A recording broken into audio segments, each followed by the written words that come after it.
माऊलींच्या पालखीचं सातारा जिल्ह्यात मोठ्या उत्साहात केलं स्वागत। लाखो वारकऱ्यांच्या उपस्थितीत माऊलींच्या पादुकांना शाही निरास्नान। सातारा जिल्हा प्रशासन आणि सातारकर वारकऱ्यांच्या सेवेसाठी सज्ज।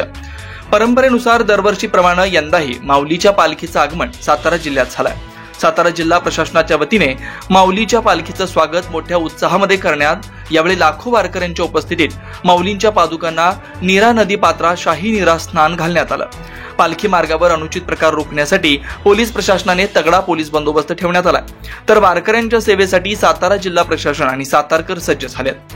माऊलीची पालखी 6 तारखेला सातारा जिल्ह्यात येणार आहे। तिचा लोणंद व बरड या 2 ठिकाणी मुक्काम असणार आहे। या मुक्काम ठिकाणी देखील वारकऱ्यांना योग्य त्या सोयी उपलब्ध व्हाव्यात यासाठी सातारा जिल्हा प्रशासनाकडून योग्य ती खबरदारी घेण्यात आली आहे। तसेच पालखी मार्गावर विविध ठिकाणी स्वच्छतागृह तसेच आरोग्य तपासणी केंद्रांची देखील उभारणी करण्यात आली आहे, तर वाहनांसाठी लोणंद परिसरात वाहनतळाची देखील सोय करण्यात आली आहे। माऊलीच्या पालखीचं दर्शन सर्व सातारकरांना घेता यावं यासाठी सातारा एसटी महामंडळाच्या वतीने लोणंद बरड या मार्गावर जादा एसटी बसेस सोडल्यात, तर खासगी वाहनांना देखील लोणंद पर्यंत जाता यावं यासाठी वेगळ्या मार्गाने वाहतूक वळवण्यात आली।